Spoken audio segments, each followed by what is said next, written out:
And welcome. I call to order this January 6, 2021 meeting of the Needham Finance Committee.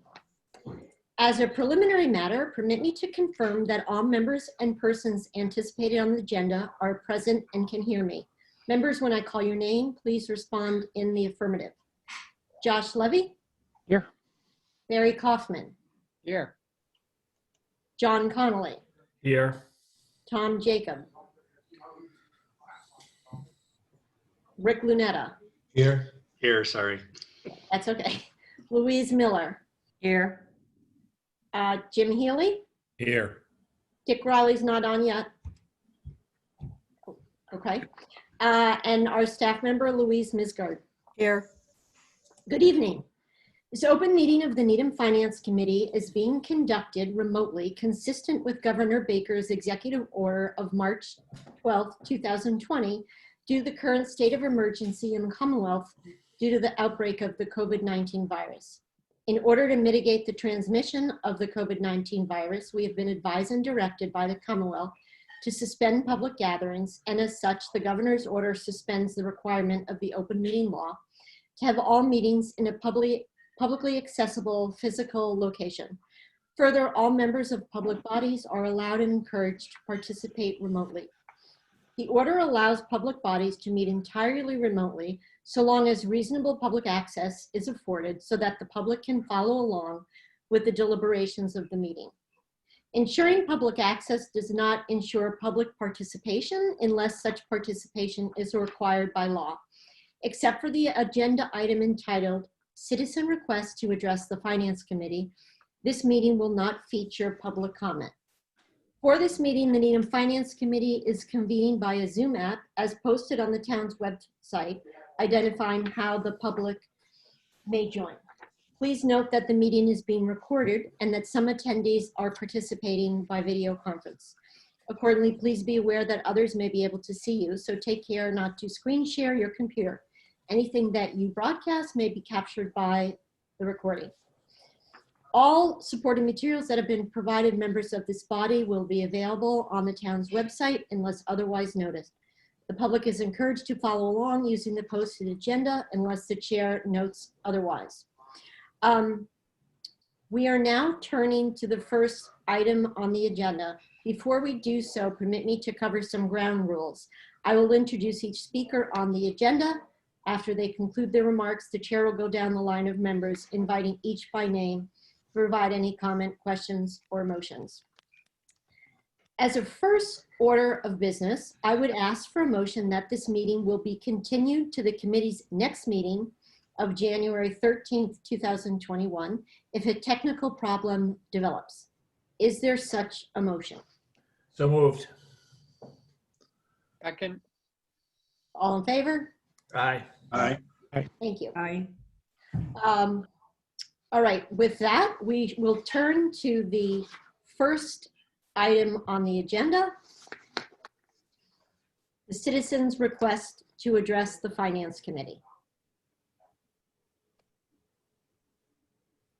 Are there any citizens on the? Madam Chair, I'm not seeing any raised hands. Okay. Thank you. The second item on the agenda is approval of the minutes of the December 16th, 2020 meeting. I move their acceptance. Second. Second. Okay, roll call vote for that. Rick, Yes. Barry, Yes. Tom, Yes. John, Yes. Jim, Yes. Josh, Yes. Louise, Yes. and myself, yes. The first item on the agenda is the discussion of the police department budget. Madam Chair, I'll bring the police chief into the discussion. Great.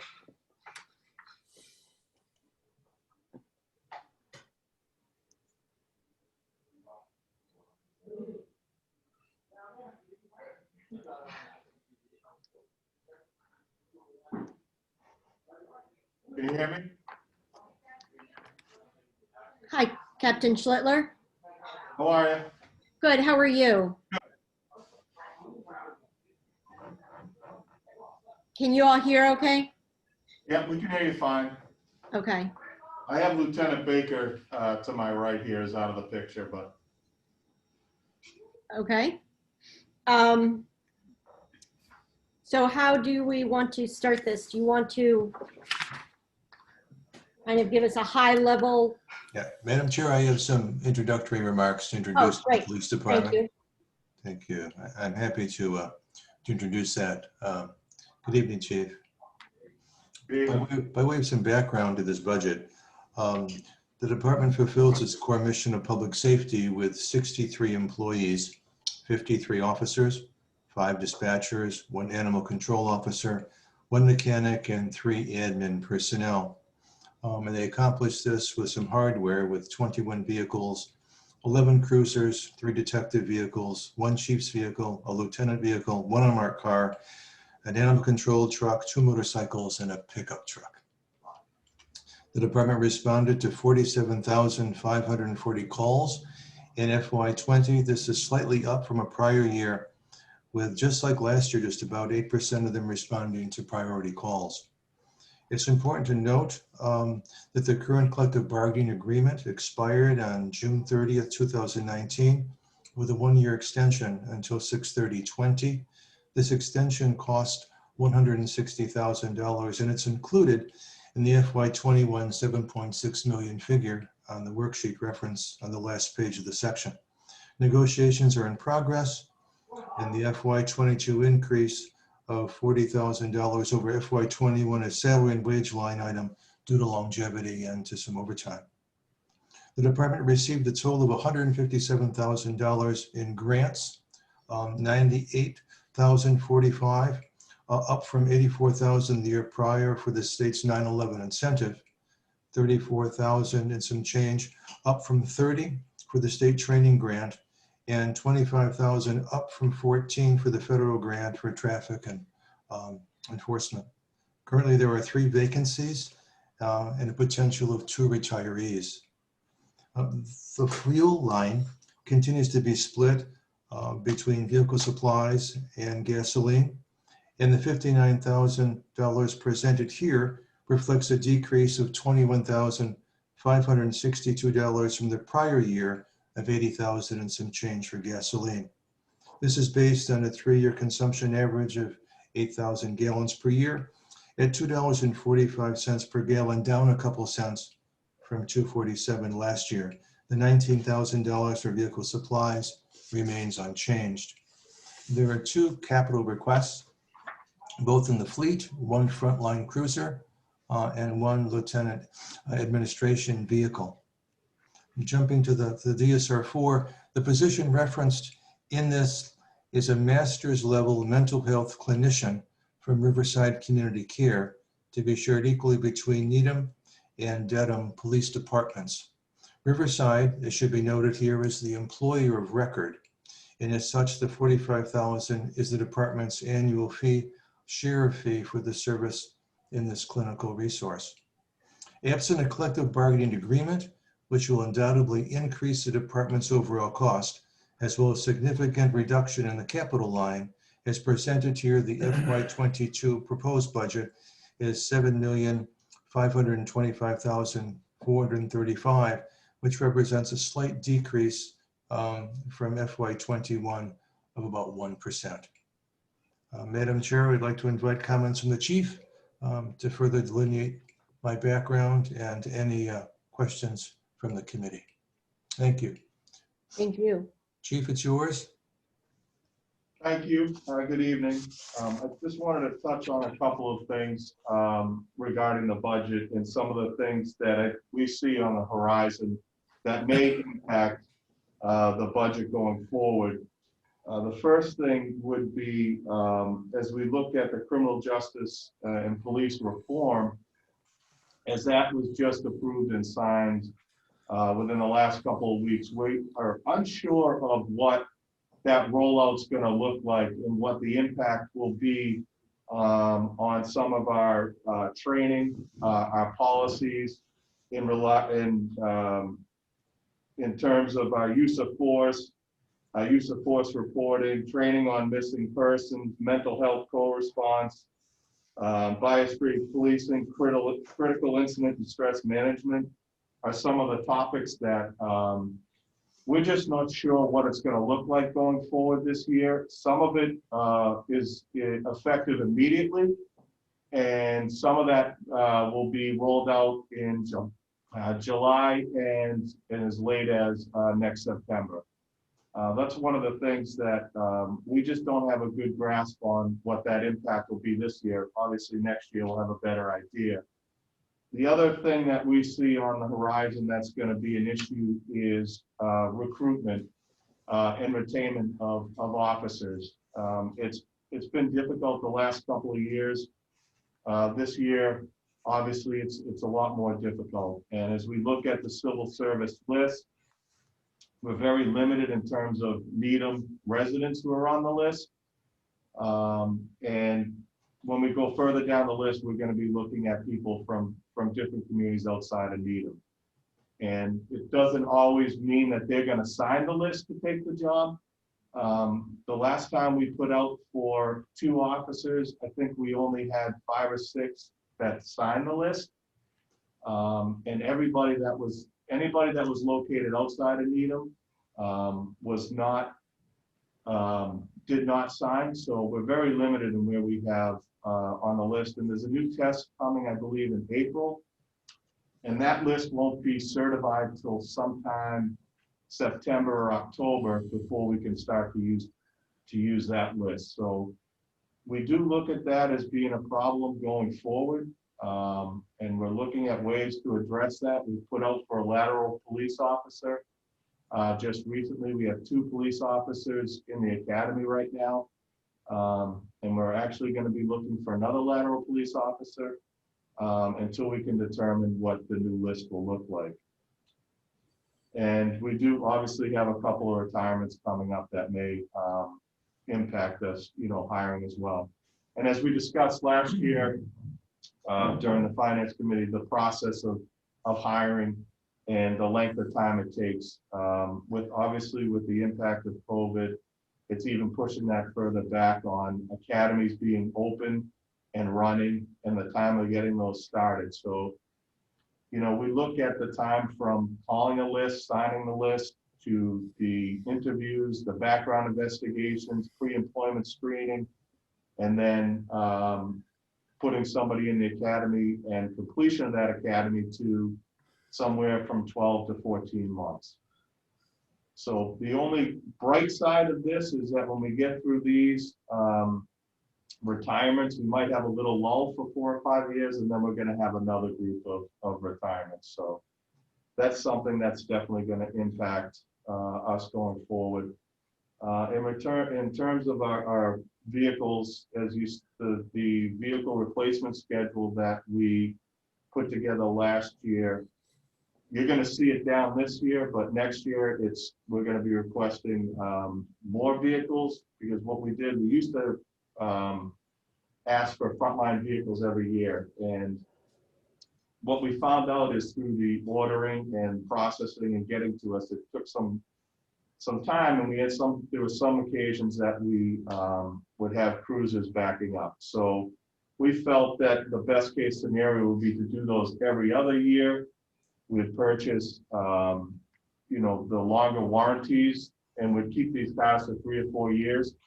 And the one thing that we haven't done in the past is this is fluid. So with the vehicle replacement, if we feel that it doesn't need to be replaced based on the hours and the mileage, that's something we can push off to a year or 2 years down the road. So it gives us a little bit more flexibility and a little bit more sustainability and length of term of holding on the vehicles.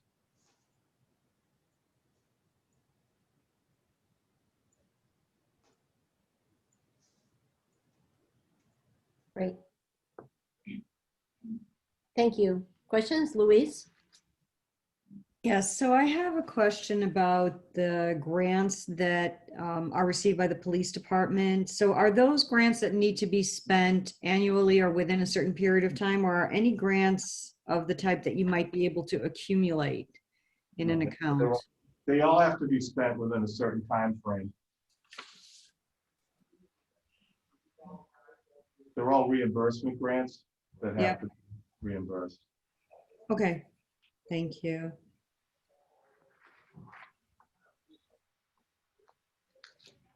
Can I, no, Oh, John? Any question, Chief? Good evening. Happy New Year to you.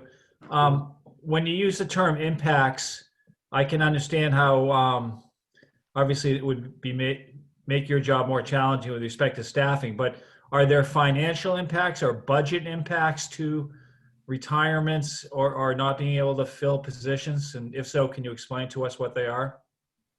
Well, I think, you know, when you look at when we can't fill them, when we have retirements, I think, you know, financially, you know, you take from the regular salaries and fill the spots with overtime. A lot of times we can do is if we have specialty positions, so we have our traffic officers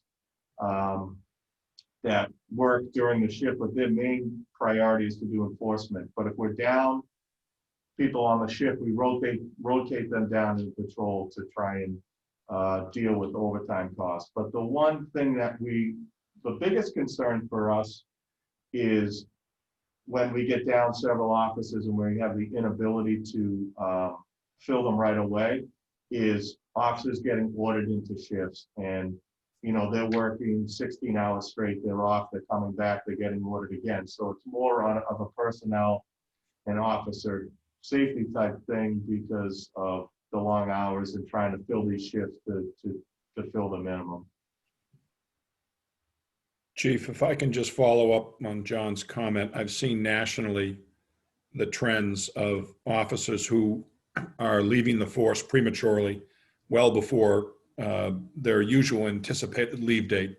Have you seen any evidence of that locally in Massachusetts in your fellow departments? Yes, I want to say the number, I know for police chiefs was up. I want to say 55 to 60 chiefs retired this year, which is 2 to 3 times the average. We've had some officers that they were maxed out in terms of years and retirement, but they had planned on staying, and they felt it was kind of the right time to go early with everything going on. But the biggest impact you see is the people that are kind of on the back end, and the people that are there in their first 1 to 5 years that you're seeing people are leaving and going to different professions altogether. So that is something that could impact us going down the road depending on what happens. I did have an officer, a supervisor who's been here, I think for 18 or so years, that indicated when he gets to 20, he's gonna move on from this profession and look for something else to do. So I think that is something that, you know, we might see going forward. It's just, you know, how much of it we're gonna see is undetermined. Madam Chair, Chief, a follow-up, if I may, to both John and to Jim's question. If you're seeing an increase in folks leaving, and we're going to have some vacancies down the road, is it realistic to think, is there anything we can do to keep them to stay longer? Or is it just a wish to leave the career and jump onto something else? I really do believe, I mean, listen, and I've said this before, and the town has always really been receptive to our needs and what we need in terms of staffing and equipment. And I think it's not about what the town can do in terms of, you know, supporting us, because we do get a lot of support from the top down, but it's more of, I just think the general environment of what's going on and the risk to them and their families and their security going forward, that they want to move on to a different profession. Thank you. Okay. Madam Chair. Josh? Thanks, Chief. I had 2 questions. First was about fleet. You mentioned that I guess this year there's no fleet request, but there may be next year for vehicles. I know we're talking about fleet next on the agenda, but I remember not seeing fleet requests from the or vehicles for the police department in the fleet request for either this year or next year. Well, we do have two vehicles for this year. We have a frontline cruiser and the police admin vehicle Mhm. is our request for this year. And we have a fleet replacement schedule that which I've shared in the past, and I think Rick might have a copy of it. I can surely send that to you, but that's a general kind of schedule of how we like to replace our vehicles based on usage and wear and tear. But like I said earlier, that it's fluid because we have the longer warranty, so we're seeing vehicles last a little bit longer. We're not 100% sure because they're new, but we're through the first cycle of this. But what it does is the way the fleet replacement worked in the past was we replaced the 4 frontline cars every year. We're switching that to every other year. So this year's a down year. Next year, you're going to see the 4 frontline cars be replaced, maybe with another admin vehicle. But then the next year, you're going to see no frontline cars. So it's going to be an up and down, in terms of requests and financial impact. Got it. Thank you. The other question I had was about the DSR for the clinical support position. I guess, could you explain, I guess, the balance between the clinical responsibilities and the law enforcement responsibilities? Well, so this mental health is something that is influencing every part of our society, but none more than our response.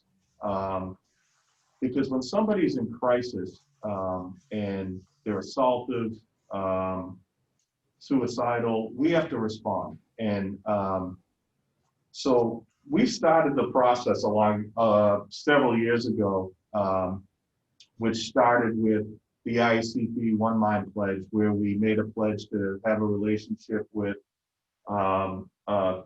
clinical treatment center, Riverside, change our policy for handling people with mental illness, training all our officers in mental health first aid, and then and a percentage of our officers, which I think the IACP required 25%. I think we're up to 35, 40% in crisis intervention, and also adopting our new policy. So our idea behind doing that was we want to get to these people before they get to crisis. And so not only did we do the IACP One Mind Pledge, we created that position that we talked about last year, the outreach officer who works with substance abuse, mental health, domestic abuse. So what he does is when we have if he's working, he'll respond to the crisis at that time. If not, he follows up. And what he's trying to do is establish relationships with these people that are in crisis so that he's able to, going forward, have contact with their family, their loved ones, or whoever they're dealing with, so that we can set up a program and get them resources. So we cut that off before they get to the that stage where it's a critical incident, and now everybody's in jeopardy. So we've actually gone that step further. We've worked with the Needham Board of Health.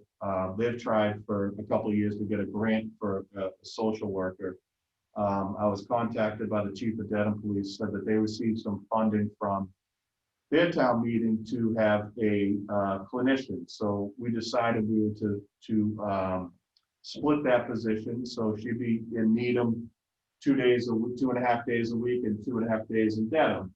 And again, it's the same thing, but now she works with this outreach officer, and they work together because she can actually do the triage, and she can actually respond to the hospital, and even helps out the hospital because she'll do a clinical assessment and a triage. And what it does is now Teams are in home too. and in home, and she'll respond with the officer who's in plain clothes, and they'll meet with families, children, however it be, and try and get at the resources. Now, granted, she started probably 2.5 weeks ago, On a second day, for example, we got a call for a young female who was living in a car with a 11-week-old baby and her boyfriend. So our outreach officer and this clinician were able to go down, meet them at the doctor's office. They worked with the Board of Health and the social worker in the town of Needham, and they got them a place to stay. They got them some food, and now they're working on long-term housing for them. So that's what we're trying to get to, and that's what this co-response approach is about. Our community outreach officer last year, obviously the pandemic kind of limited our in-person, response to houses, and follow-ups, but he responded to about 100 incidents, and he logged roughly 400 to 500 hours on the phone with people. So usually what would happen is we have several people in town that will call, and they'll be on the phone with our dispatch for over an hour. Now, this is community outreach officer takes that away from them, and he's on the phone with them, and he's talking to their doctors and to their family, and they're working on getting them the resources they need. So that's the approach that we're trying to take, because we want to avoid that crisis stage, because it puts everybody in harm. So just to clarify, this position will be a person who's both a licensed police officer and a licensed clinician. No, this position is a licensed social worker. It's under the expenses. She's an employee of Riverside Community Care. But we have an officer who is positioned as a community outreach officer that deals with, like I said, substance abuse, domestic violence, and mental illness. And they work together and they co-respond to deal with these incidents and to try and get these people on track before a critical incident. Okay, thank you. Louise? So I have a question about why this position would be in the police department rather than either in the health department or maybe in our youth, expanding the role of a department that already has either a public health, mental health, or social work component to it. And it does seem to me that it is larger than just handling those cases that are being reported through the police department. Yep, so obviously the Board of Health, they have those resources there. When we have the crisis intervention, the CIT teams, we work collaboratively with the Board of Health, the hospitals, the schools, the fire department, the police. Who else is on that? Is that all right? The hospital. Yeah, the hospital. So what they do is it's a conversation to talk about getting resources, but the issue with law enforcement having a co-response is that we're trying to avoid situations where people, they become at such a crisis that they become assaultive, they're suicidal, sometimes homicidal, they're very aggressive. So this is an extra layer it's a resource for us to listen. If something's going bad, they're right on scene, and they can, hey, listen, sign a pink slip, or they can take them, get them to the hospital, get them the treatment that they need. Where if we have to call somebody from a community care, it could take up for an hour to do that. And now you put somebody who might be in crisis that's sitting at a house for now waiting for this response. So we just take them to the hospital and drop them off. So it's another way to address this ongoing problem, and something that we're seeing all the time. And it's a newer model. I think Wellesley is combined with maybe Weston, and I know us and Dedham, and Framingham has one, Sudbury, Newton has one. So it's kind of new, and we're kind of feeling it out as we go. But the initial response has been good, and there's also been the push for Department of Mental Health for jail diversion model.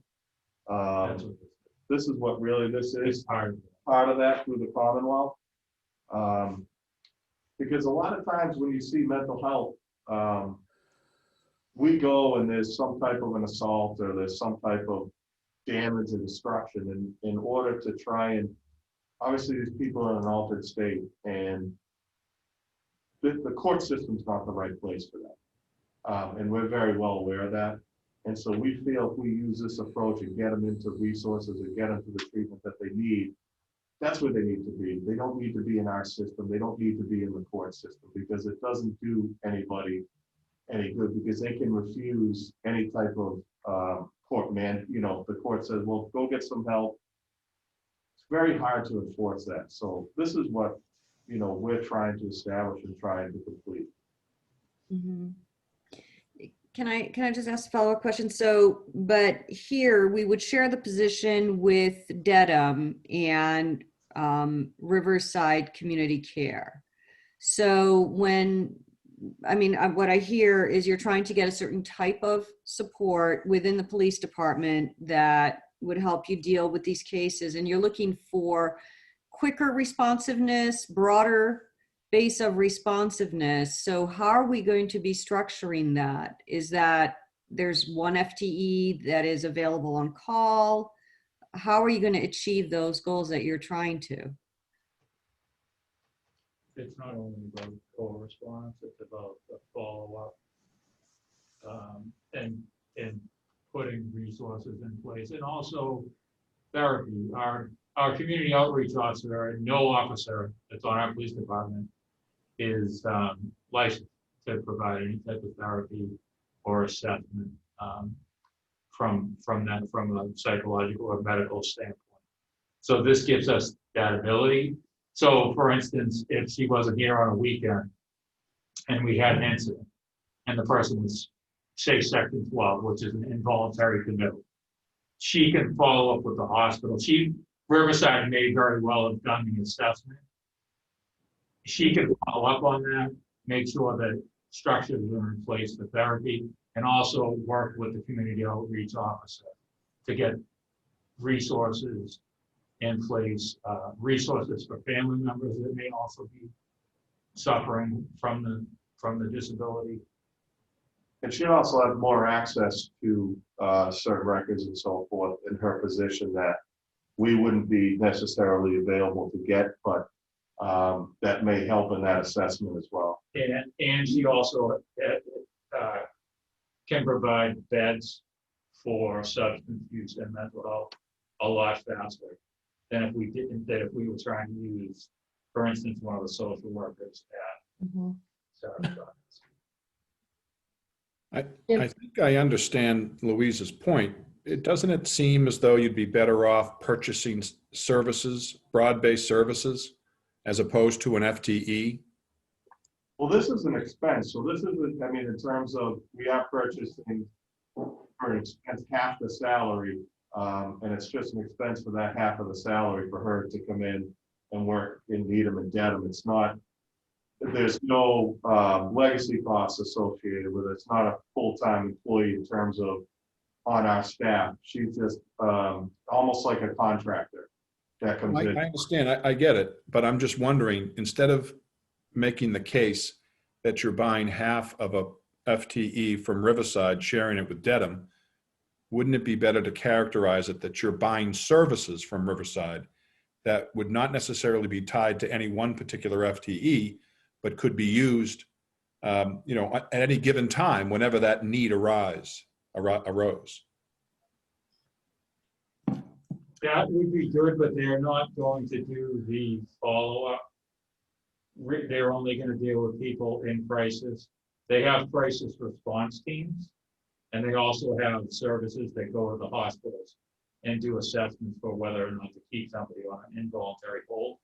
They will not come out and start making phone calls and working with the community outreach officer to get resources for them, services for them, services for their families. This is all stuff that can be done during her time that she spends it here. So Needham's actually getting a benefit by having her, because she's now on the clock taking the time to do all that stuff. But so we can get someone to come out, we could do it in terms of getting someone to the crisis stage of this when there's a call and they're in need of immediate help. But what we're trying to do is get it on the front end so that if there is a crisis, then she'll go back and follow up and work with that family and say, hey, listen, if you see that the party, your loved one is heading in that direction of a crisis, then we can say, all right, listen, to avoid us having to respond to the house at 2 in the morning and they're assaulting everybody, let's get them into treatment beforehand. Let's get them some services before we reach that. And that's for the safety of our officers and for the safety of those people as well. So, Captain Schlittler, Madam Chair. excuse me. How have other towns structured this position? You mentioned that Wellesley is sharing one with Natick, or do they have a resource officer on staff that works with this part-time position, or? They're all different. There are many departments that have this solely for their own, such as Marlborough, Lawrence, Taunton, probably dozens. And then there are some that have a split model like we do. Wellesley, Weston, I think Revere and Malden, or Malden and Melrose. We did try to get a grant for this. However, that grant is a legacy grant through the DMH. And unless some of those towns that use this model, excuse me, that use the co-response model says, hey, we don't want the grant money anymore, we're not going to get it. So that's how we. And part of, I'd answer the other part is, I don't know if how they structure it in terms of the community outreach office. They probably have a community service officer or a domestic violence officer, some of the bigger departments, and they probably work through them. You know, so I'm not everybody's staffed the same way. Or sometimes they just go with, they deal with the shift, and they're not assigned a specific person. Thank you. Madam Chair. Chief, keep me honest, but as you explained this to me, a couple thoughts came to mind. First, I see this, correct me if I'm wrong, as an immediate and acute intervention. And then to Jim's point, I think we're going to learn that you're going to need that person when Dedham has them. And I think as you get involved in this more, you're probably going to come back to us and say, you know, it's working so well that there's 2 days a week that we don't have this clinician that we really think we need one. So in essence, as you begin to structure this acute, immediate intervention, you probably should be thinking about those other days when you don't have them. So when you come back to us, to Jim's point, purchasing those services en masse as opposed to sharing may make more sense if this program is a success. Yeah, it I may. suspect it's going to be. And it's 2.5 weeks old, I think, so we're kind of in the beginning stages of it. So it's definitely something that we'll look into and keep an eye on and see if it's something that may benefit us going forward. We may find that it might be beneficial for us. Great. Louise? So I'm just, two things I am still struggling with respect to this is, one, the referral of the purpose of having this position as acute immediate intervention. This person is only going to be in Needham for a set number of hours. And I mean, you get calls in the police department 24/7. This person's not going to be here on Wednesday at 11 p.m. to deal with that call at that time. So this is by necessity a follow-up to whatever calls come in. And then the second part that I am struggling with is in the description, the hope that this position would be providing social worker services, which is great, clinical services, which is great. I mean, I'm not saying in any way that these are not needed, so I don't want anyone to interpret it this way, but I'm just struggling with how it's being described and exactly what this position is going to be doing, and still whether the police department should be getting into the social work business as opposed to another department taking on that social work aspect. But that's just me.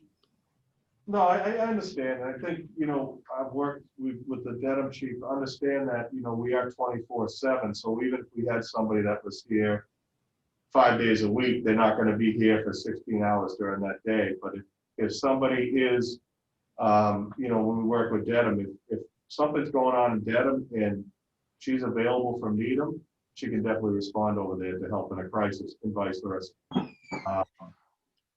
This is a model that's, it's not a new model, it's a new model to us. The DMH has funded a grant for this exact model for a long time. I think it's a proven model, and I think other towns have had success. I totally understand what you're saying.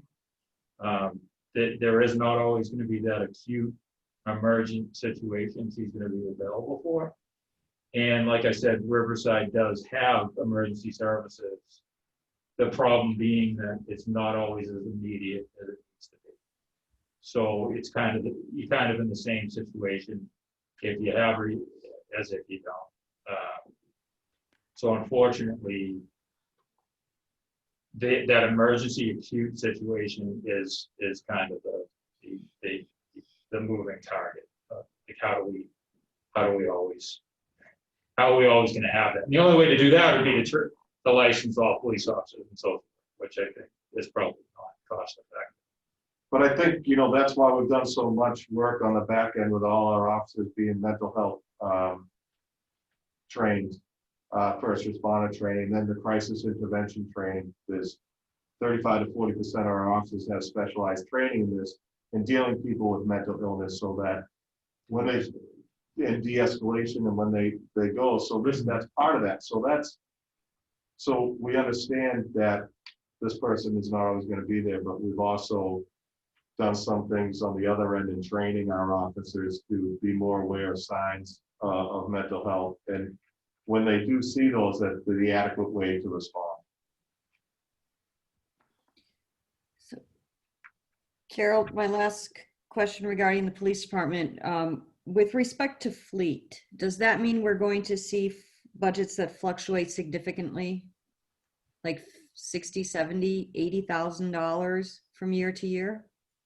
It will, because you'll see the cruisers, instead of getting that $60, $70, $80,000 every year, it'll be every other year, which we thought was appropriate based on the timing and the ability to keep the cars longer. So you're going to see an increase and a decrease based on the placement schedule. Right. Josh, did you have a question?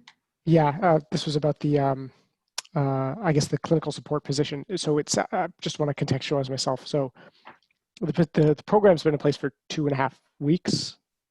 Is that my understanding? And that there's already a person in that position and it's been grant funded? No, we're paying it right now out of our salaries. Out of the police department salary? Yes. Okay. Half the cost from us and half the cost from Dedham. It's an expense. And so, sorry, so that's what's currently going on, or that's what's proposed to go on in the future? So the DSR4 is for a new $45,000 expense line. Correct. And the current funding, how does the current funding look? Straight out of the budget, straight out of the salary and wages. So, okay, so this is, so, because I don't think we discussed this particular program before, so this is new to me. So for the past 2.5 weeks, I mean, how has it, have we been able to assess the success of this program and the benefit to Needham? Well, yeah, I think, there's been 2 or 3 examples. One that I shared with you with the people living in the car with an 11-week-old baby. She was able to work with our community outreach officer and the people from the town, and more so to get housing down the road and set up something permanent. But yeah, having her ability to, her resources to help in that was really a huge thing for us to make that happen, to get them some housing. And it was, it was cold. So yeah, and it's She is working on cases with the community outreach officer, working on several of the kind of frequent flyers, for lack of a better word, that we see all the time, that she's working with the community outreach officer to say, listen, let's try this. Let's see if we can get these support services. You know, these are people that call the station and they call the dispatch desk, and they're on the phone for an hour and they keep calling back. And so now we're able to have this officer follow up with them. There's an open line of communication. So now we're not taking that time and those calls to dispatch when people are trying to handle, you know, calls coming in and the radios and so forth. So yeah, it's been positive so far, and it's 2 or 3 cases that have been positive. Okay, thank you. Great. Dick, did you have a question? All right, if we are all set, thank you very much. Thank you, Chief. Really appreciate it.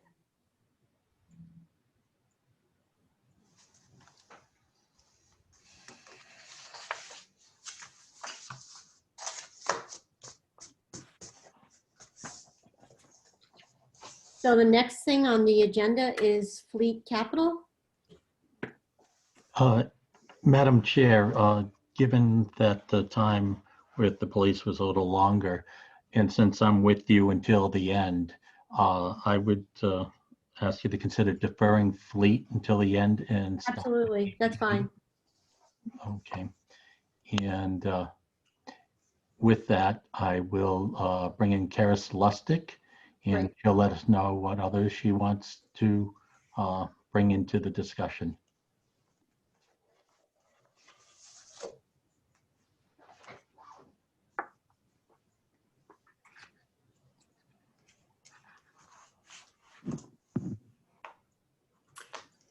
Hello.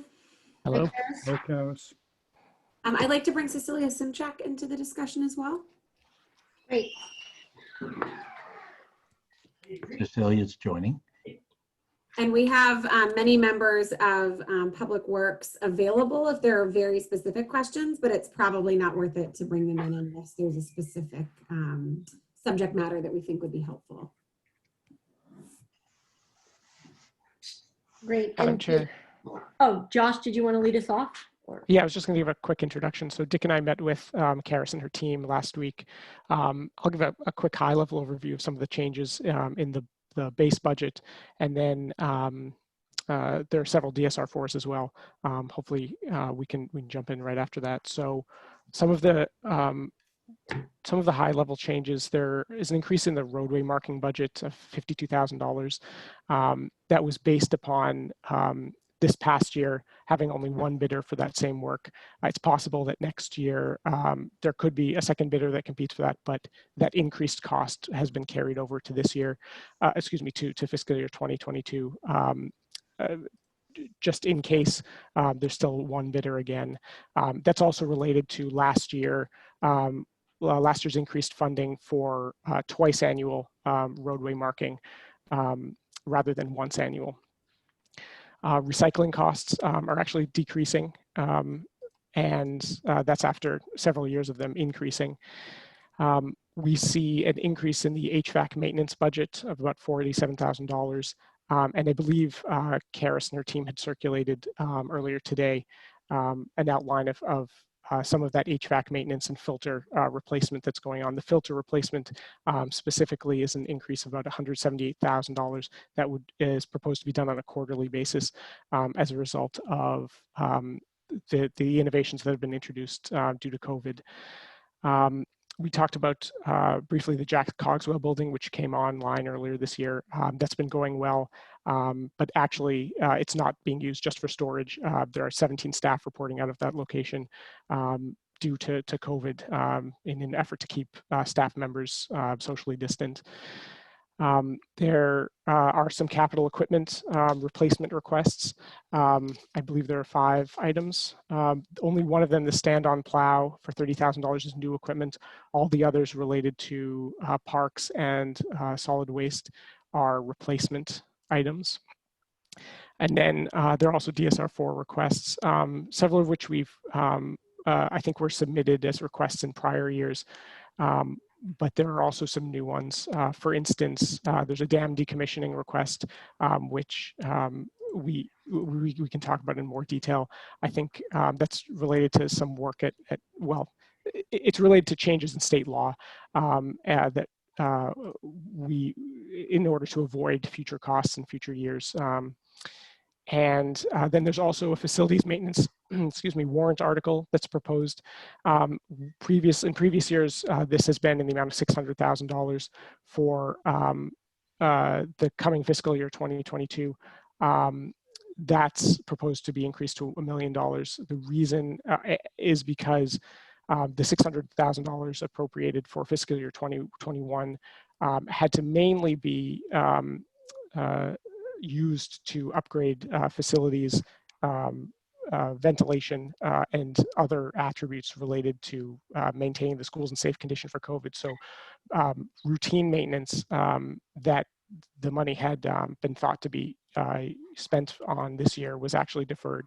So the $1 million would be able to cover any continuing costs related to COVID, and then also routine maintenance that have to be going on. So that's some of the high-level changes. Karis, if you want to jump off with some other things. Sure. I think sort of the two themes that we talked about in DPW when we put together this year's budget. The first is sort of succession planning. So we've obviously had some fairly significant transition in DPW with our director retiring this year. But we're also anticipating some future changes within the organization as we have staff that phases out and is retiring with a lot of institutional knowledge and newer staff coming in. And that sort of relates to two items that we have proposed in the budget this year. The first is an upgrade of our asset management system. We are looking hopefully to upgrade the asset management system that we have in facilities to a more modern system that actually will integrate all of our public works modules into it. It would replace our existing systems. So we have a whole host of different systems with different companies. We have a request system called SeeClickFix. We utilize services from a company called PeopleGIS that helps us with some of our stormwater issues, as well as some of our GIS and mapping. And we're looking at consolidating that under one system that will help us capture some of our preventative maintenance, predictive maintenance work, and also help us capture historical records of the work that we do in facilities. Right now, we have staff that's been here a long time, and that's wonderful because they know the whole history of every pipe in the road and every parking lot, but we may not have them with us forever. So trying to capture that data as we go through that transition is going to be really essential in ensuring continuity of operations for Public Works. Also along that line, we have several DSR 4s to add co-op programs at the trade school level for Public Works. We're looking at 3 under the general fund that we would like to fund. These would be programs that would be every other week during the school year. And if the students are interested in continuing on with us for the summer, they can participate in our already established summer program.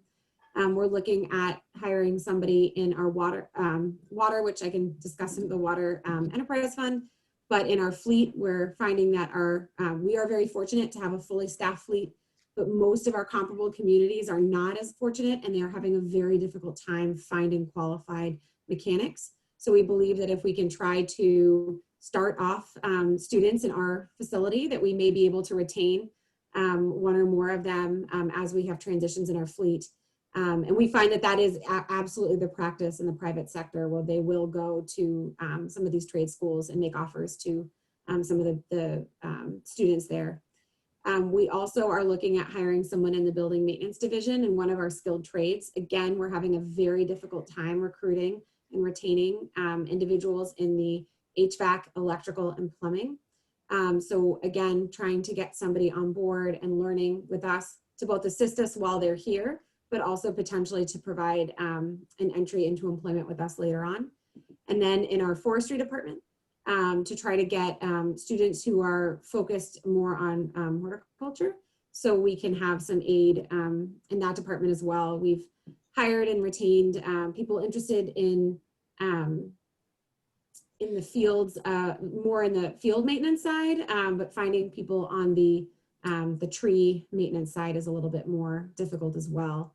So these are the areas in which we're hoping to create some interest in working in public works, in working in Needham with one of our local trade schools. We've already reached out to Minuteman, and they're very interested in working with the town and creating co-op programs. And then I think lastly, the other organizing factor is really the unknown. We're operating in a really unknown environment. Public works is still a high demand item. We are essential services. We've been providing services through the entire pandemic. Many of our services have actually been enhanced because the utilization of our water and sewer has increased because people are home. We have people at their homes. They notice the rattly catch basin that might be outside, and our work order volume has increased. And the utilization of outdoor spaces like sidewalks and parks has increased as well. So we're kind of operating in an unknown environment. We did not request infrastructure for the last year because we believe that in order to accommodate financial realities and our current workload, that we were able to forego that for a year. But we do have projects that are behind, I think, as Josh had pointed out, that we can't defer for too long. We're also preparing in case there is any change at the federal level for funding to position ourselves so we're in a good place should there be any stimulus funding offered for infrastructure repairs. So we are basically prepared to operate on less, and then we're also on the other end of it prepared that if there is funding that comes available to make infrastructure repairs, that we're prepared to take advantage of that as well. Great. Dick? Yeah, Karis, thanks for sending the material. The information on the quarterly filter changes needs some interpretation because I don't particularly understand how that translates into a $178,000 increase. So either walk me through it or walk us through it. Can you explain what's driving that increase? Sure, I think Cecilia can go into more details if you want to know where the math is. But basically what we, one of the things we wanted to talk about was the amount of time, because I know there was a question as to why our staff was unable to currently achieve this with our current staffing levels. And what we were able to show, and we only have 2 HVAC techs that manage all 8 schools and 4 or 5 large municipal buildings, that it would be 17 dedicated weeks a year in order to do all the preventative maintenance work that is provided as part of the filter changeout program. So we could not do that with our existing staff. We would not have the ability to dedicate our staff for 17 weeks to do filter changes and ignore all of our calls that we receive from building operators throughout the day. So that's one of the reasons why we have decided to go and outsource this work. In addition to that, this does not factor in any of the time that it takes to process, order, or the costs for ordering filters, which is, I believe, Cecilia, all included in the HVAC amount that's part of the increase. So is the chart telling us how many hours your staff would have to dedicate to the job if we try to do this internally? Correct. And this is just the staff to physically do. It doesn't factor in breakdown and setup. It doesn't factor in, again, like I said, responding to phone calls that we receive. And a lot of what our 2 HVAC techs end up doing is reactive maintenance as they get calls about issues in buildings or concerns in buildings. So it is very difficult to dedicate time to preventative maintenance when we have our buildings heated and cooled throughout the entire year. So And what you're while- saying, go ahead, excuse me. Sorry. And while right now it is easier to do some of the filter changes because the schools after students leave and staff leave are primarily closed, during regular times, they're used until 8, 9, 10 o'clock at night. And we can't do filter changes while there's people in the building because you do have to shut down the units that you're changing the filter on. So essentially we'd have to find the 17 weeks on weekends and overtime. And it becomes difficult to find staff that want to work full 8-hour week or full 8-hour days every single weekend in order to get this done. Okay, but presumably whomever you're outsourcing it to is running into the same issues and they're paying overtime for weekend work. So I'm having a little trouble with it. I take it you're saying to do it once would take 88 hours. Am I reading this right? And you need 2 people, so it becomes 176. And then you're doing it 4 times a year, so it's 705. Am I That's reading that information correctly? Yeah, that's correct. Kira's a question. I guess this just speaks to my own ignorance. Is it large filters for large ductwork, or is it small individual filters in a variety of places in a particular building? And the reason why I ask is we have folks in those buildings already, right? i.e. maintenance and like that. Couldn't each building person be responsible for translating their own filters and not have to outsource that big expense? So we did do, that was the practice that we had before, where building custodians would change out the filters. I think the issue is that you really want a trained HVAC tech to be looking at the systems. It's not just a matter of the physical act of putting the filter in or out. It's the actually putting their eyes on the system when they do that filter change. And when we did a wholesale filter change this summer to convert to the, Cecilia, you'll have to correct me if I'm wrong, MERV 13 filters in all of the buildings, there were many items that we were able to identify because we had trained HVAC techs looking at these filters. So, and I can bring Barry Dulong, our building maintenance director, in as well, and he could talk to you about why you don't have a custodian do a filter change. But we do believe that that's not the correct practice. And the outside company you outsource to, they give you that visual of each piece of equipment to give you that insight? They would be a certified company. They would be a certified HVAC technician who would be performing that filter change, and then would provide us a report indicating any additional maintenance that was required. Thank you. If I may, Madam Chair. So let me just dig into this.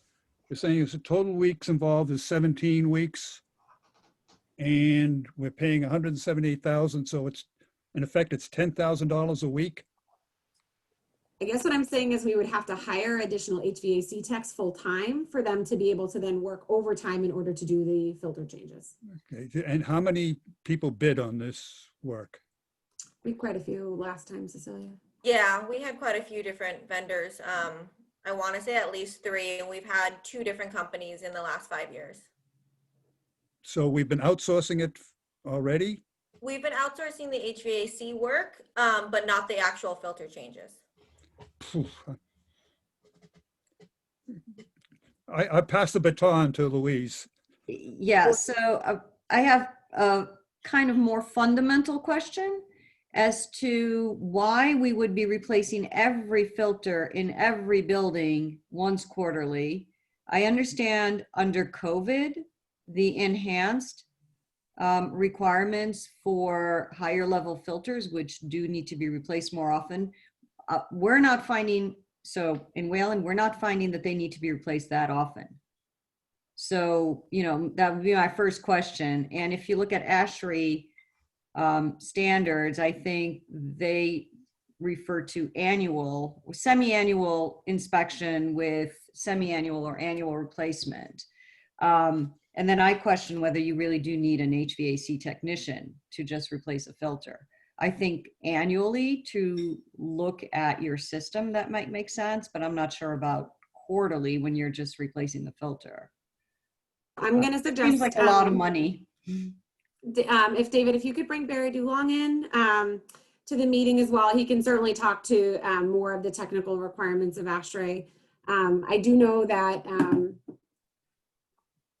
we have had recommendations before from when we conduct new buildings that indicate that we should be doing quarterly filter changes, but we had also converted some of our buildings to different types of filters, and whether or not we'll be able to go back to that after COVID and what the expectations are, I can't speak to. So I'm going to ask Barry if you could speak to that a little bit. All right, what was the question? I heard a lot of information going around, a lot of questions and answers. So just if somebody wants to ask me a question. So I think Yeah, why would we need to change out the filters quarterly? All Would of we need to, I'm just gonna lay them all out. Yeah. The ASHRAE standards for maintenance of HVAC refer to semi-annual or annual replacement of filters.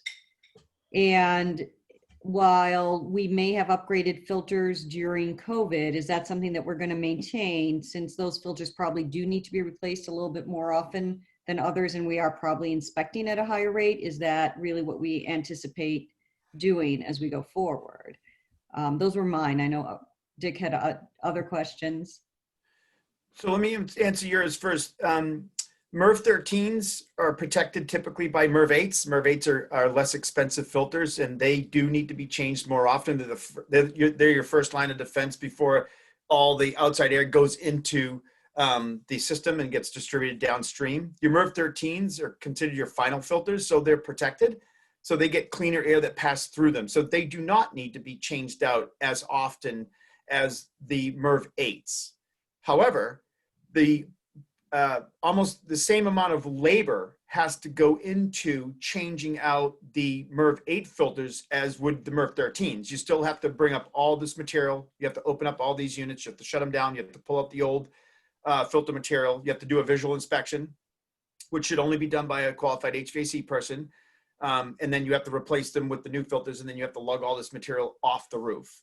So although MERV 13s don't necessarily have to be changed quarterly, they typically can last up to a year if the MERV 8 filters are properly changed out quarterly, which is about how long they last, depending on, of course, depending on the outside conditions. But on any typical HVAC unit, large rooftop unit, it's about 3 to 4 months. You should be changing out these MERV 13s, because what you're doing is you're protecting the MERV 13s. I'm sorry, you change out the MERV 8s because you're protecting the more expensive MERV 13 filters. And you're also protecting the coil from all the larger debris that comes in from the outside air, and it clogs up the actual physical large metal coil that carries through the cool water and the hot water.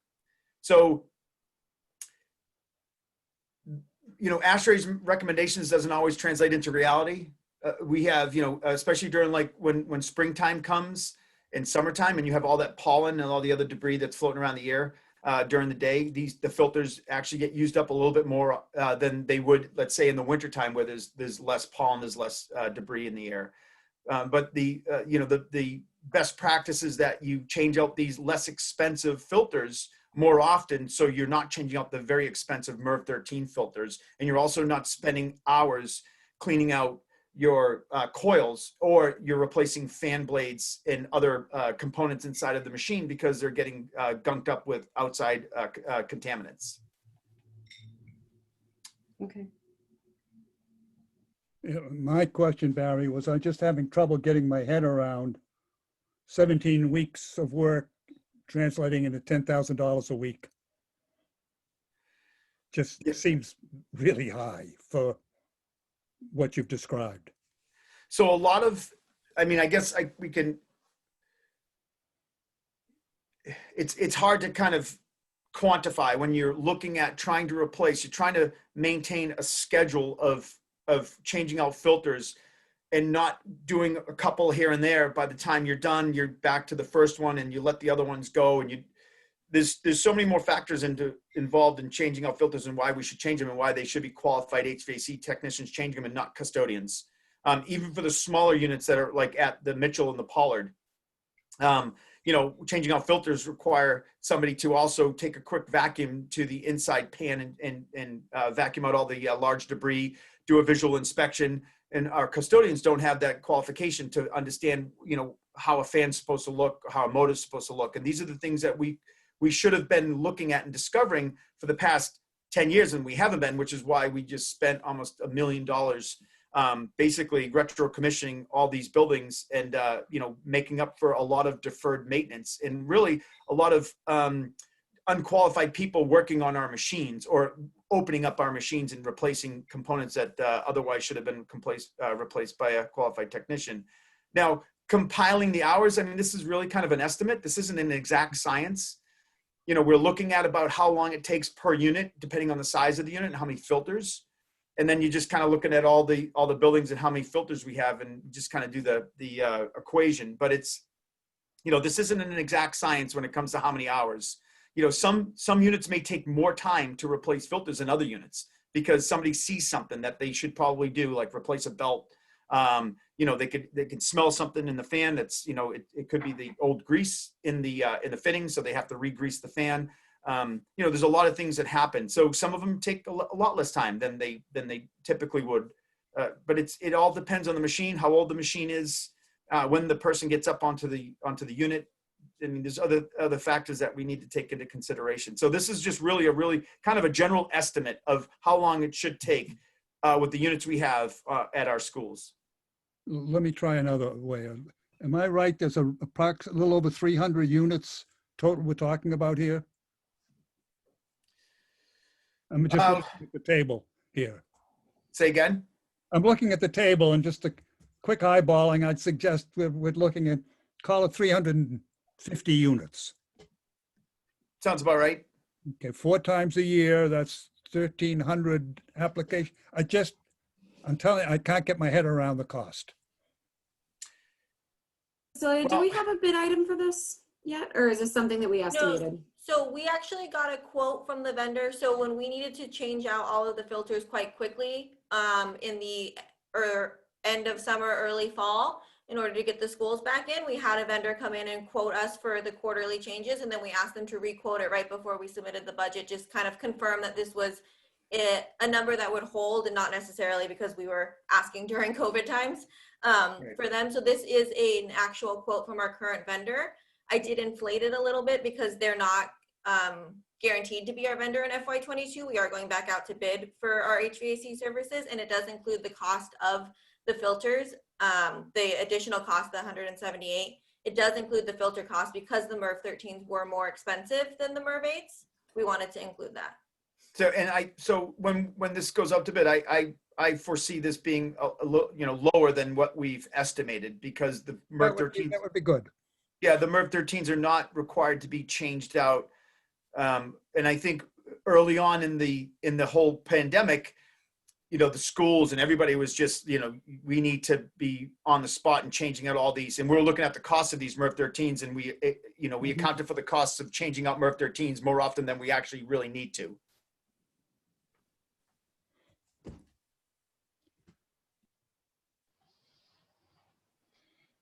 Other questions? Can I just make one more comment? Sure.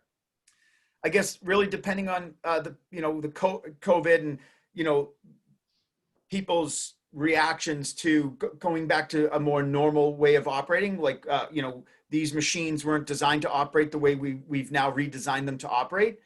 They also, a lot of these machines weren't designed to operate with MERV 13 filters in them. So, some of this has to go with the psychology of how people feel and how comfortable they are with us going back to operating under ASHRAE standards and putting in the filters that these machines were actually designed to have in them, and that we may not be utilizing MERV 13 filters for the rest of, the foreseeable future, or for, the longevity of these machines. So, we have to take that into consideration too. And it really depends on how people feel about going back to those, normal operations prior to COVID.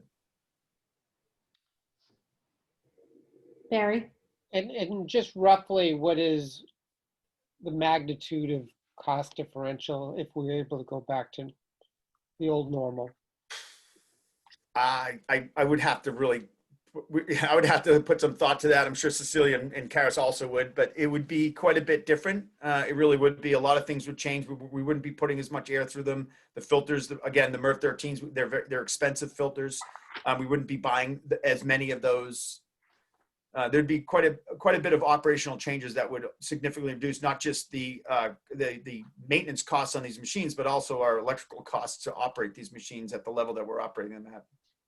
I think, Barry, we can go back to the vendor and ask them what the cost would be, just to get a comparison. Yeah, I was just trying to get a ballpark. Is it, 100% more doing it the way we're doing it now? Is it? Do you have any idea?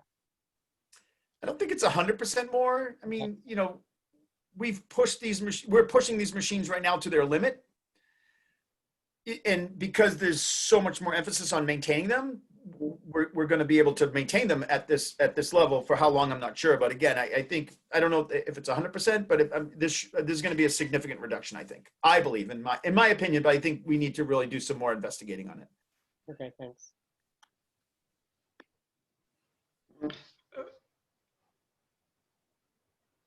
John? Can I switch gears a little bit? Yep. I had, you can hear me, right? Yes. I want to talk about two of the DSR4s. The first one is I'm just going to call it the $850,000 one for, I'll call it COVID costs. How, and then my questions on that one is, how are those costs covered this year? And then is there an expectation that those costs could be covered because you didn't come to us for a reserve fund transfer, so you found some way to get that 850,000 in some way. So how did you do it this year? Will you be able to do it the same way next year, either in full or in part? And then the third question on that one, before I get to the other DSR4, is how many of these things that you did do you realistically think you're going to have to do totally again in FY22? Because it seems, as I read it, you're basically saying we would be replicating in FY22 what we did in FY21. No. So those are good questions. So first of all, I would say we have yet to come for a reserve fund transfer for this year, but that's not necessarily going to hold for the entire year. We have been able to recoup some of the costs from the CARES Act and some of the costs from FEMA as well. So that's what we're trying to right now calculate, in addition to the costs that we're continuing to incur as the year goes on, because these weren't all costs that were incurred as we ended up starting up the school system. Cecilia, how much did we end up spending roughly so far this year, or anticipate spending? It's about at 1.2 million. And not all of that is going to need to be, so you can see we didn't ask for 1.2 million, and I believe that's on the low end. That is from July 1 on. That does not include the COVID costs that we incurred at the beginning of the pandemic. Okay. And of that 1.2, I mean, and I'm not going to hold you to it, but how much do you think would be getting back through CARES and other things, as opposed to what you're going to be potentially coming to us for? We have already received some money from CARES, but not a lot, because CARES is only 25% of what was eligible. And we were able to use some of the facility maintenance warrant article from the previous year to cover some of it. So I don't have the exact numbers right now. I don't want to over ask for. No, I'm just, I guess if there's going to be a reserve fund transfer, it would be good to know sooner rather than later, because you're probably not going to be the only one who's going to be asking us for that. And so I think the sooner you have your pencil sharpened on that, that's my recommendation to you. I would urge you to do so. I think you'd rather be first in line back to us rather than last in line. So can I clarify, CARES, that's not correct.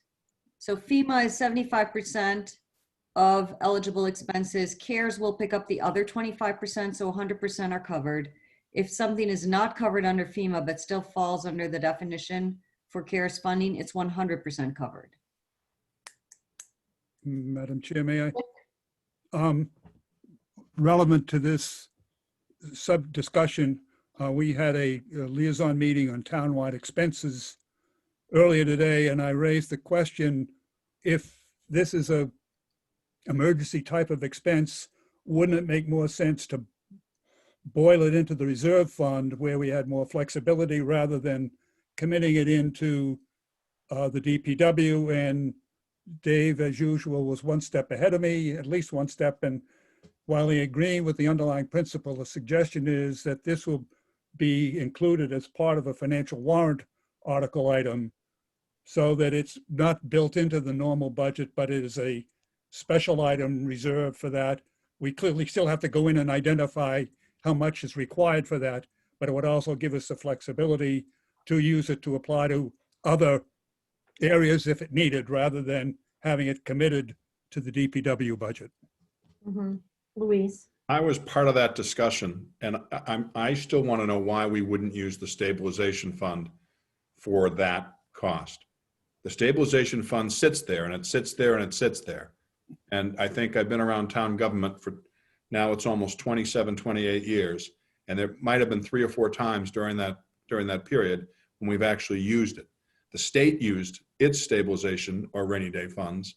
So I'd like to say that we at least can consider not just what Dave Davison said, but other potential sources for that. And I would want to see a breakdown of what we applied for with FEMA, with CARES, and what expenses still remain. And I think, I don't remember exactly how much Needham received in CARES funding. I think it was $2.some odd million, 2.7 or so, which we can now expend all the way through December 31 of next year. So halfway through this fiscal year. Dave? Just for the committee's knowledge, before any reserve fund transfer request would be presented to you, all the points that have been raised and Louise mentioned, we would show how we came up with the number that we would seek for a reserve fund transfer. I would indicate how much was requested and received through CARES, how much was requested and received through FEMA. The Cecilia's statement about 25%, she's made that statement based upon what we know will be received before June 30th of this year. Unfortunately, FEMA's payments are not necessarily guaranteed to happen before June 30th. And the departments cannot overspend their budget and have a deficit beyond June 30th. That's the reason. That's the only reason Cecilia mentioned what she did. They can for COVID. So if we're anticipating a FEMA reimbursement, I think we can carry that over. I think we probably should discuss that at some other meeting when we're looking at the actual expenses. Agreed. John, to finish answering, I think the question, the other thing that they used to help accommodate all of the additional expenses was they utilized our facilities maintenance warrant article, which is usually reserved for a whole host of functions, almost exclusively for the preparation of the schools to be reopened. So that was about $600,000 that we were able to accommodate. It's really a one-time opportunity. We had to defer all that maintenance. And I think as Josh had mentioned in his presentation, that deferred maintenance needs to be done next year in addition to upcoming maintenance. Okay, all right. So Carol, if I could I ask my other DSR 4 question? Sure. And that has to do with a project manager position. I'm not sure if that was discussed previously and either by Josh or by Karis, but and it's not so much a question here as a comment and probably on going forward is that at least you're going to hear from me that there are going to be too many project managers in the PPBC with the projects that are coming offline or are offline already, and what's left and what's projected in the future not being, at least in my opinion, coming up in the short term. So I guess I'd be looking for some sort of encouragement of a discussion there of instead of creating a new position, possibly moving a position over or having some sort of collaboration between the two groups, because it seems to me that while perhaps there might be a need here, and I'm not necessarily saying I've spent enough time on it to agree, I do think that with too many in the other place, it doesn't make sense to create a new position here, and there should be some sort of discussion about merging or collaborating those positions. So that's just a comment. I'm not asking a question on it, but I'm just posing that for you guys to think about and for our group to think about as well. Thank you, Carol. Thank you. Dick? And in that context, I raise this with Karis, not to beat up on the DPW system, but just because it was an opportunity to raise it. In this budget, there's roughly $20,000 for seminars and training, which contemplates people going to seminars. And I just raised the question, with COVID and likely to continue, is that going to be a realistic activity next year? And maybe that's an area that we should look at cutting back. And it's not just this one, but it goes across a number of the budgets. So I'm sure if we put them all together, we're over $100,000 on seminars and training, travel related expenses. Good point. So I asked Dave and others to take a hard look at that. Thank you, Dick. Josh? So just to add some commentary to John's question about the project manager position, when I spoke with Karis, it sounds like this year, in the absence of that project manager position, there have been resources. I believe 2 individuals from building design and construction have been used as project managers to help with some of the retrofitting with building maintenance due to COVID. So that's how the collaboration has worked this year. I think I partially agree with John. If in the future there is a need for fewer people in building maintenance and design, perhaps we could utilize their expertise and use them in a project management position. I think the other additional use of a project manager, proposed use, is to help with parks and forestry, where there's no current support, and in that sense, building maintenance, building design and construction project managers may have less experience. They'd be fine at it. Because, I mean, really landscaping and things like that are part of a building project anyway. I mean, project management is really project management. So I wouldn't consider that to be an issue. And I think we had this discussion last year already. We did. Yeah, we did. I just want to quickly, I love the idea of the interns, by the way. I think that's, I think that's actually a great idea. I know how hard it is to get entry-level town employees in the trades area. So I commend you for putting that forward, and hopefully it's successful. And there's money in the budget for it. Great. Any other questions? Well, Karis, thank you. Celia, thank you for coming. Sorry, did we want to discuss water and sewer briefly? Yes, sorry. I think it will be brief. I don't think there are many big changes. I think that the biggest thing is just the NIPTs. Again, just as last year, $195,000 warrant article is proposed for the NIPTs funding. Karis, did you have other points of information? No, I think it's largely, we've gone through some transition in management in water and sewer.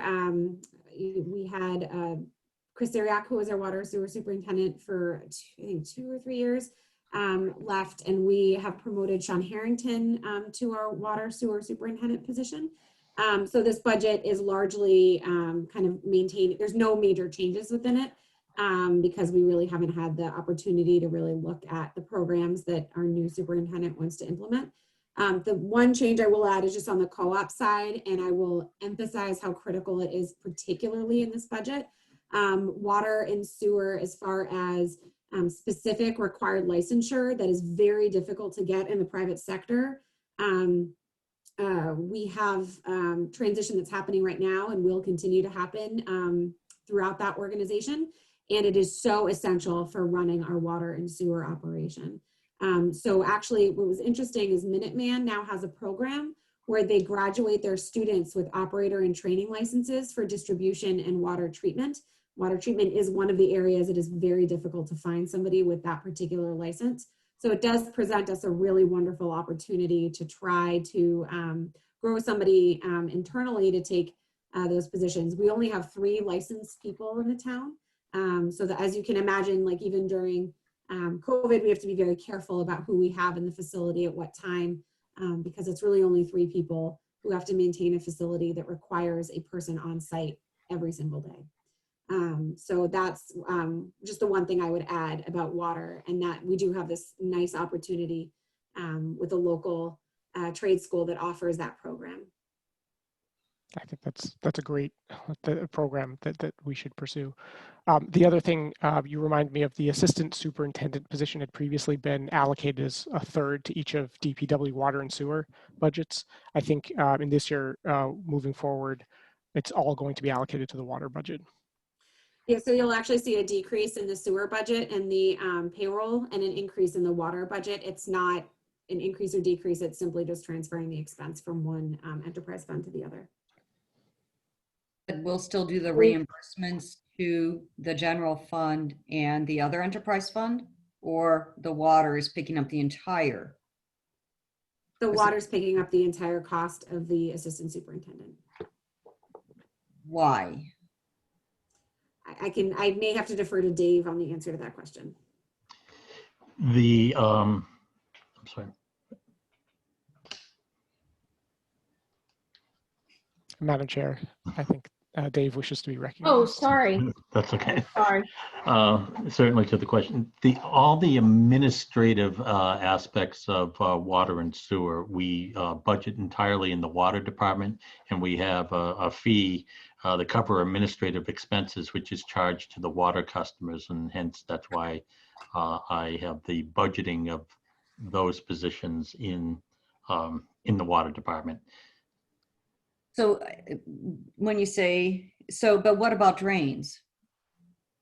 Oh, that question is, yes, the general fund still contributes to that cost for the drains program, and that's part of the appropriation town meeting makes. And are they going to contribute part of these salaries? Yes. Okay. I think there was a misunderstanding of the question. Okay.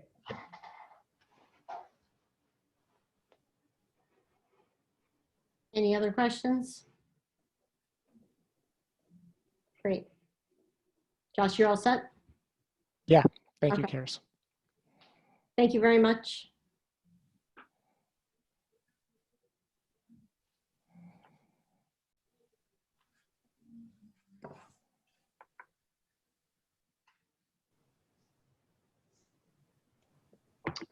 Madam Chair, did you wish me to begin on the fleet? Please, Dave. Okay.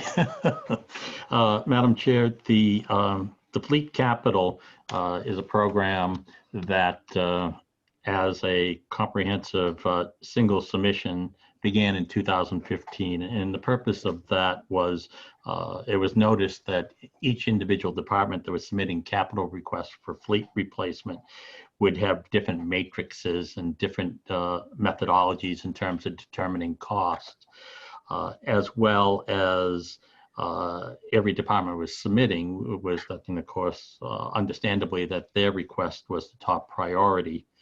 So there were a couple things that had happened. One, it was agreed that all the fleet program that's funded through the capital program would be submitted as one complete package, so folks can see all the vehicles. That also includes the school department as well. Second thing was designing a plan in order to project what the replacement cost would be, not just a single fiscal year, but 5 years out. And we had commissioned a study with an outside vendor that looked at our fleet practices and looked at the various ways that Needham uses its equipment and applied some industry standards that we can use as a benchmark for replacement, which we developed a 5-year replacement schedule. Now, and as the Finance Committee knows, having seen this presentation for successive years, the requests for the fleet are in the capital plan. They are on pages section 3-227 to 237. And the primary year that we focus on is the upcoming fiscal year, which is fiscal 22. So what we then do is look at what was planned to be replaced on the schedule and have an analysis of whether or not the equipment can last longer, or whether there is equipment that should be replaced earlier because it was not functioning as intended. And what is looked at our fleet manager is the factors that are considered on the replacement of vehicles is the age of the vehicle, mileage on the vehicle, or if it's something that's measured by hours, the number of hours, the reliability of the vehicle, how often is it down, the types of services that are necessary to extend the life of the vehicle, the cost of maintenance, and also the condition of the vehicle. With all that weighs, and then we find whether we can get further life on the vehicle, or if something has to be accelerated. With that, the 22 plan has vehicle requests that total across the three funds of $2.2 million. The FY22 request saw a total of 7 vehicles that were planned originally to be replaced in 22, removed from the FY22 list. There are 2 vehicles in the for the building department. That's the building commissioner department, which we now believe that we can get 2 additional years of life of them before they have to be considered for replacement. There's another vehicle also in that department that we've phased out, disposed of it, and effectively is a reduction in inventory. We have also deferred a replacement of a tractor in the parks department that we believe we can get at least another year of life. The same for a equipment vehicle for the fleet division, and a heavy piece of equipment in the sewer division. And lastly, there's a piece of equipment that's used at the RTS, which we're reconsidering what would be the appropriate type of vehicle to have. In addition to those deletions, we accelerated the replacement of a vehicle that is in poor condition, that is in the sewer division, unit number 29, which is a 2008 International. And that vehicle was added for replacement. So that is the broad overview of the capital request for the 5 years and the equipment that's suggested for replacement. I should add one final comment, that since that the submission was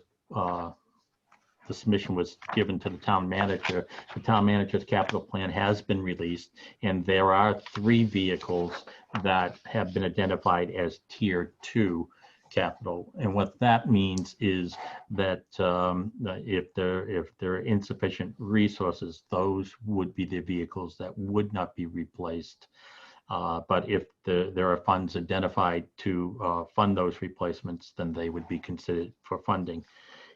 And they are Unit 10 and Unit 39. They're both in the Highway Division of DPW, and Unit 404, which is in the Health and Human Services transportation van. And I just learned today that we may have secured funding through a grant from the state for the replacement of the Health and Human Services van. So you may see that request move forward. Madam Chair? Yes, John. I had a couple questions for Dave about the fleet. So when we spoke to the chief earlier tonight, he mentioned that there were 2 identified frontline vehicles for replacement this year and 4 next year, but those are not on this list. Are those identified elsewhere? Yes, I'm sorry, that was the one thing I forgot to mention. The fleet program is relative to the fleet that's funded through the capital plan. Police cruisers are funded through the operating budget because they don't meet the definition of the town's bylaw for capital. And that is, it has to be 2 things. One, it has to be something that's used primarily for 5 or more years. And 2, has a cost of $25,000 or more.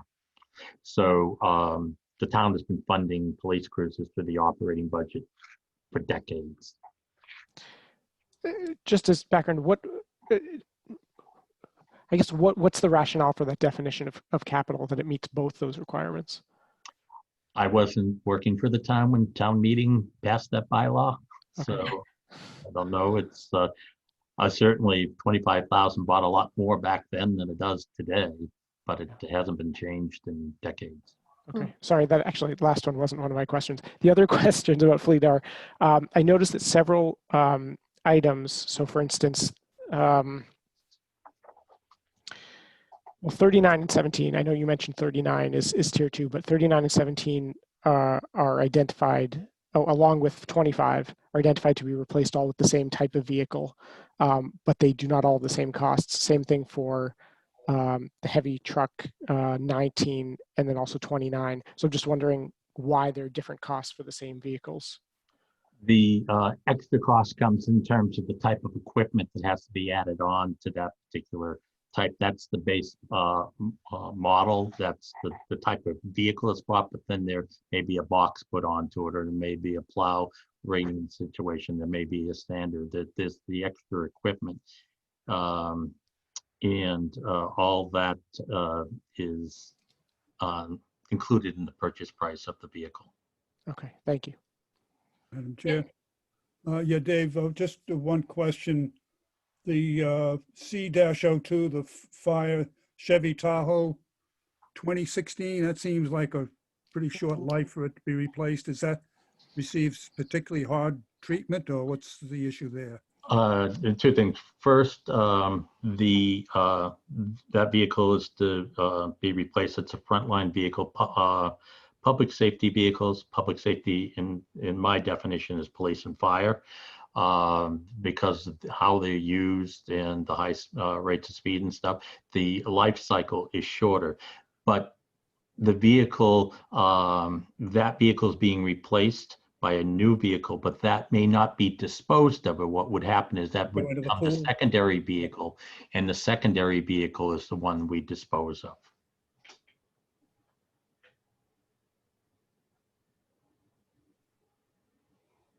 Madam Chair? Oh, sorry, Louise, go ahead. No, that's okay. Could we just put a placeholder at some future time to discuss the police vehicle replacement?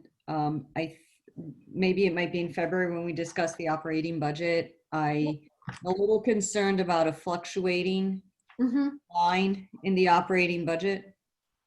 Thank you. Yep. Thank you for putting that note in that. Anybody else? Any questions? Jim? Just an observation.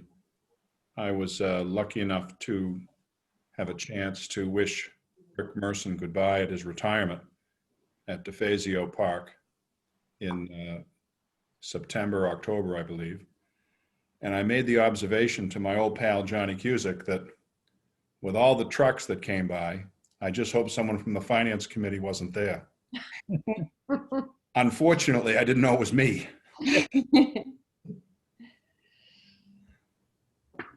Yeah. How do they look? We have the charge of the light brigade right behind us. The Capitol may be calling us soon. Yeah. So anything else? All right.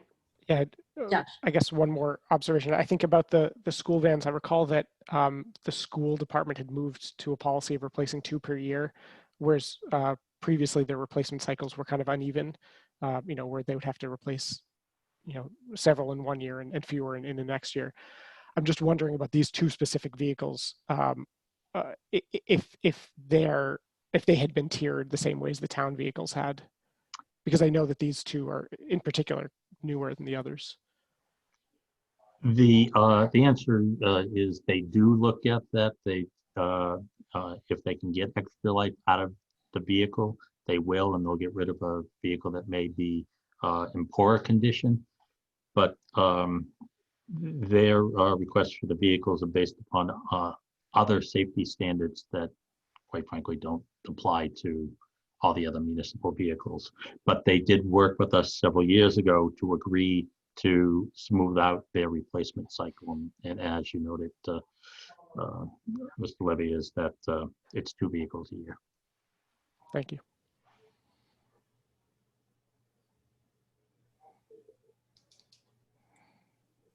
Anything else? Questions, comments? Okay, do I have a motion to adjourn? So moved. Great. Second. Roll call vote. Rick, Yes. Barry, Yes. John.